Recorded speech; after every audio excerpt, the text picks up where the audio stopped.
Ayyaanni araarri fi nageenyi Waaqayyoo isiniif haa baay'atu. Nagaa akkam jirtu dhaggeeffattoota keenya. Sagantaa keenya guyyaa har'aan eegale. Guyyaa har'aa kan ilaallu seensi barsiisa waa'ee barsiisa tiiktookii kana maaliif hin banadhe seensa isaati jechuudha. Dhaggeeffattoota keenya baga gammaddan isiniin jechaa. Tiiktookiin kun fooloo 10,000 waan argateef pileelistii keessatti barsiisa kana tartiiban akka isiniif qopheessu waan hojjechuu danda'uuf baga gammaddan jechaa. Amma barsiisa kana maaliif tiiktookii kana akkam banadhe tartiiba nu deemnuun seensa isaa waliin ilaalla jechuudha. Seensa barsiisa kiyyaa tiiktookii kana irratti dabarsuu jechuudha.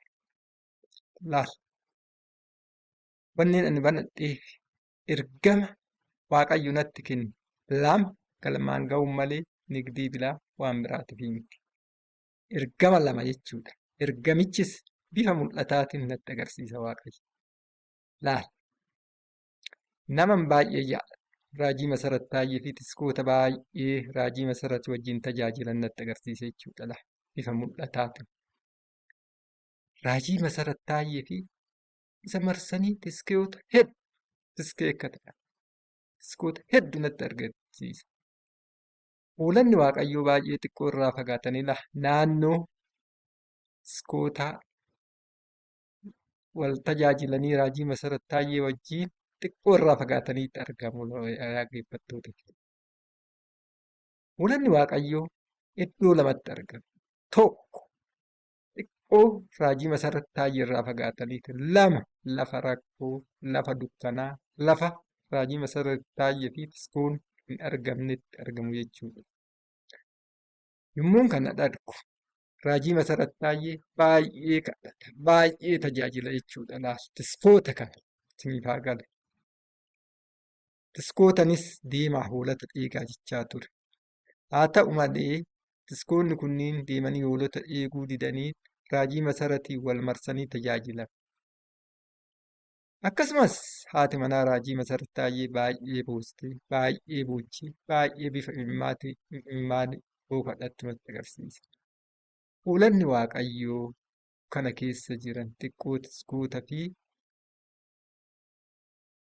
hoolota Waaqayyoo loo'anii dukkana keessa jiran xiqqoo tiskoota fi hoolota Waaqayyoo kana irraa fagaatan natti agarsiisaa ture.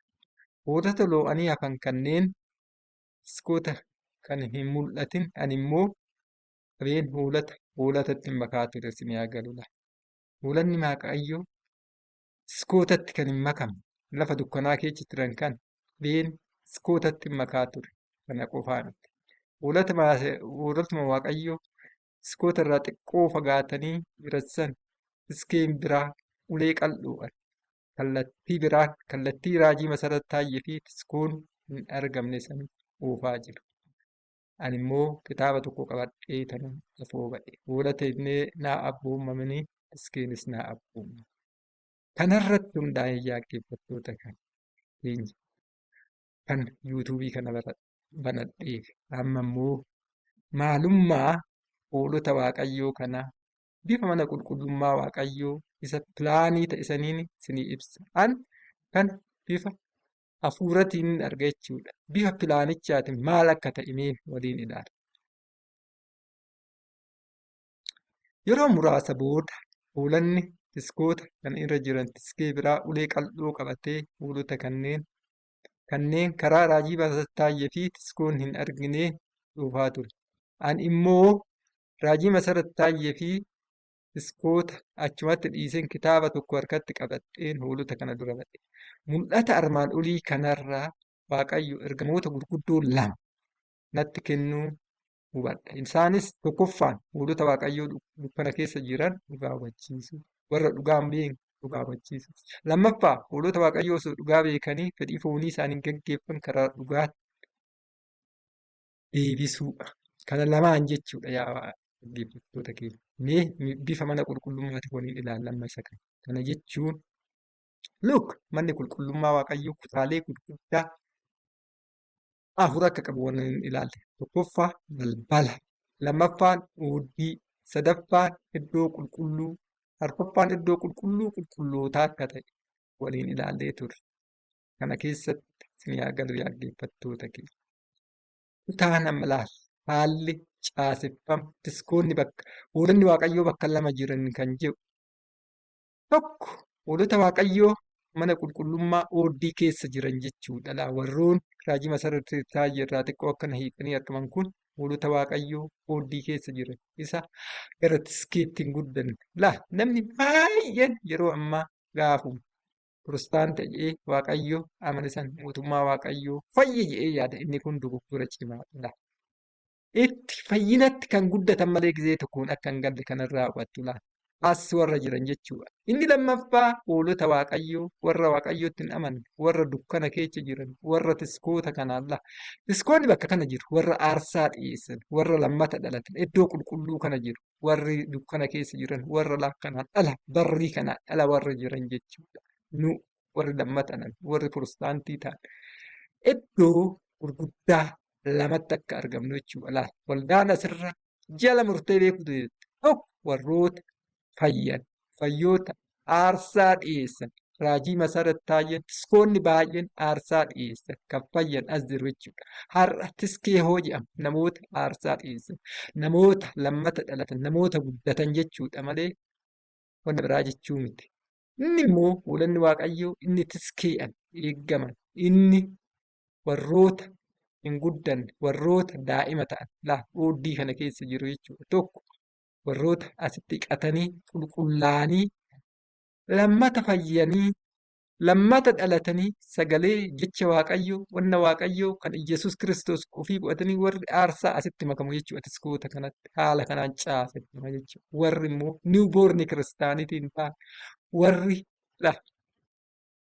niwuboorni kiristaanitii kan hin taane hoolota waaqayyoo dukkana keessa jiru oobdii kana kan hin seenne jechuudha. Dhaggeeffattoota keenya haala kanaan qoqqoodama. Kanaaf haala kanaan qoqqoodamuu isaa beekaa. Anillee waaqayyo maallatti agarsiisiseera. Tajaajilli amma jiru kun warri wal tajaajilu biyya Itoophiyaa keessatti, Oromiyaa keessatti tiskee waan ta'eef hoolonni waaqayyoo seeraan akkan eegamaa hin jirre natti agarsiisa jechuudha. Kallattii fayyinaatti oduu hin ta'in tiskeen biraa kallattii biyya lafaatti akka oofaa jiru.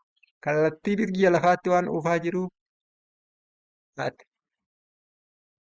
isan dura akkan kitaaba barreessitu, kitaaba harkatti qabxeetu dura goru. Kitaabni biraa immoo kitaaba jijjiiramni bu'uuraa Kiristaantii yookiin amantaa kiristaanaa keessatti akka barbaachisu gara fuulduraan dhufu. Amma immoo nuti tooppikii kana keessatti tiktookii amma dhugaa hubachiisuu jechuudha. Warroota ala jiranis dhugaan maal akka ta'e sagalee isaa kanarratti hundaa'eetu waan hubachiisuuf dhaggeeffattoota keenya. Haala kana galma kana lamaa akkan galmaan gahu warri kiristaanota ta'an laayikii, sheerii gochuun na gargaara. Fooloo gochuudhaan kanaaf waliin hojjennaa. Wanna biraa dhimma biraa biizinasii biraati waan ta'eef itti waamama waaqayyooti. Waaqayyo qofa galma waaqayyo wanta waaqayyo natti kenne qofa galmaan gahu waan ta'eef jabaadhatii sheerii fi sabiskiraabii gochuun na gargaara. Ergama lammaffaa galmaan gahuudhaaf yookiin dhugaa hubachiisuudhaaf. Ergama lammaffaa galmaan gahu yookiin dhugaa hubachiisuudhaaf. Maalan godhe kitaaba mata dureen isaa gufuuwwan dhugaa nu jalaa dhoksan fiiguun dhugaa beeknee itti qabamnee jiraachuu barreesseen ture. Kitaaba kana kitaaba kana tokko walii waan ilaalluuf sirriitti shooruu fi sabiskiraabii gochuu hin dagatina. Kitaaba kana akkan barreessu kan na godhan rakkoolee gurguddoo hawaasa keenya keessa jiranii jalqaba yeroon amantoota Kiristaantii fi Ortodoksii gidduu deemee wantoota isaan irratti wal mormaan barreeffadhee wangeela wal bira qabee ilaalaa ture. Amantoota lachuu bira deemeen gaafii gaafachaa ture. Dhuma irratti wangeelli akka rakkoo qabutti fudhe. Kun maaliif ta'a yoo jenne rakkoo wangeela sirriitti to'achuu dhabuudha. Wangeelli akka rakkoo qabutti wantoonni na fo'achiisan kanneen armaan gadiiti. Warri amantaa Ortodoksii Maatiyos 5:17 aga 9 yookiin aga 20 dubbisa naan jedhe.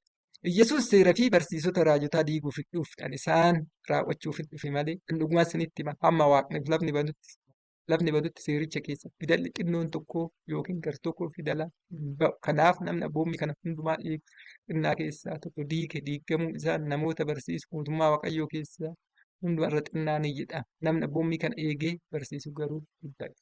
Dhaggeeffadhaa. Isa kanarratti hundaa'anii seerri taabotaa. Seerri kakuu moofaa seerri ijaarsa mana qulqullummaa akkuma jirutti itti fufe waan ta'eef warri amantii kiristaanaa dogoggore jedhaniitti yaadu jechuudha. Isaan kana jedhaniitti yaada kana naa dhiyeessan. Warri amantaa kiristaantii hoo lammaffaa Qorontos 3:1-10 amma keessa deemnee ofii dubbachuu jalqabnee yookiin akka namoota tokko caafata nu dubbatu gara keessa fiduu yookiin simbiraa argachuuf barbaachisa mooree caafanni keenya inni nu dubbatu inni namni hundinuu akka beekuuf akka dubbisuuf garaa keessanitti caafame isinum. Caafatichis Kiristoos utuu nu jennutu ta'uu keessan beekamaadha. Caafatichis qalamiin utuu hin ta'in hafuura qulqulluu jiraatan gabatee dhagaatti utuu hin ta'in garaa namaatti lafa. Kanaaf gara caalu, gara laphee namaa, gara seera hafuuraa jijjiirame jedhu. Kanaaf luqqisiin kun lamaan jechuun Maatewos 5:17 fi lammaffaa Qorontos 3:1-10 kun faallaa walii waan ta'eef wangeelli yoo barreeffamu akka rakkoo qabuuttiin fudhe jechuudha. Ani waggoota torbaaf wangeelli kun rakkoo qaba jedhee tanan yaadaa ture. Haa ta'u malee dhugaa barbaacha osoo addaan hin kutin itti fufe yeroo xiqqaate wangeela hanqina akka qabuutti waggaa 7 fudhe jechuudha. Kana qofaa miti akkasumas wangeela Yohaannis 14:21-30 amma nan deebi'ee simbira nan dhufa abbaan koo na caala jedhu fila Yohaannis kanaafi Yohaannis 17:11 yaa abbaa qulqulluu akkuma nu tokko taanu warri ati anaaf kennite tokko haa ta'an maqaa keetiif eega boleessa kiyya kan wajjin dhaladhe tokko galuu didee wangeelli bakka bakkatti yommuu barreeffamu rakkoo qabuutti fudhachaa oole. Kana qofaa miti namoonni tokko innumti tajaajilaa ta'e paastarii ofiin jedhu raajii ofiin jedhu yeroo tokko kakuun moofaa guutumatti akka feetti yommuu barsiisu dhagaan ture. Rakkoolee kanneeniif dhugaa barbaacha itti fufe. Dhuma irratti dhugaa sirriitti waan nu ba'eef namoota dhugaa hubachiisuuf kitaaba kana barreesse. Kitaaba kana ergan barreesse waggoota baay'ee ture. Haa ta'u malee sababbiin dhimmamee bara kana akka maxxansu godheef mul'ata Waaqayyo naaf kennedha. Mul'atichis mata dureen kitaaba kanaa gufuuwwan dhugaa nu jalaa dhoksan diiguun dhugaa beeknee itti qabamnee jedhu kun waggaa baay'ee na jalaa ture jechuudha. Waggaa baay'ee na jalaa ture. Laala mul'ata keessatti. Anis dhala turaa namni biraatillee namni ani beeku namootni ani beeku warra amantaa ortodoksii na wajjin eegu. Garuu yommuu ba'u riizaaltisaa akka nan eege waan nan eege olitti namatti mul'ate. A+ garuu bu'aan qormaata kanaa wanta ani hin eegin baay'ee guddaa fi qabxi'ee ta'e. Anis qabxii kan akka baay'een xiqqisiifadha. Sababni isaa akkanatti gaarii ta'e kana malee amantoonni ortodoksii kun ajaa'iba akkamitti alamootittuu qabxii akkanaa galmeessa yommuu jedhan na dhage. Mul'ata kanarratti hundaa'uun bara kana umuree maxxansee kana qofaa miti. Bara kana keessa namni kitaaba maxxanse barreessee maxxanse simji'ee maxxansuun dubbisni baay'ee dadhabaa namni baay'ee waan bara miidiyaa bara tiiktookii bara yuutuubii waan ta'eef namni dubbisarra garas waan deebi'eef hundumti isaatu akka waggoota 7 natti fudhatee barreeffame kun rakkoon taane dhabbi'eera garuu gargaarsa Waaqayyoo harki Waaqayyoo irree Waaqayyoo qofti waan na gargaareef inni kun galamaan ga'uuf bifa tiiktookichillee bifa waan naa qabateef waan guddateef warroonni fooloo laayikii fi sabiskiraayipii gootan Waaqayyo sinaa eebbisu kanarratti hundaa'ee wajjin tokko maalummaa kana waan maalummaa dhugaa waa'ee rakkoo kan maal akka ta'e waliin ilaalla. Ani waggoota yeroo wangeela sirriitti hubatin kitaaba bakka bakkatti rakkoo qabu har'a kitaabota jiran keessa wantoota jiran keessa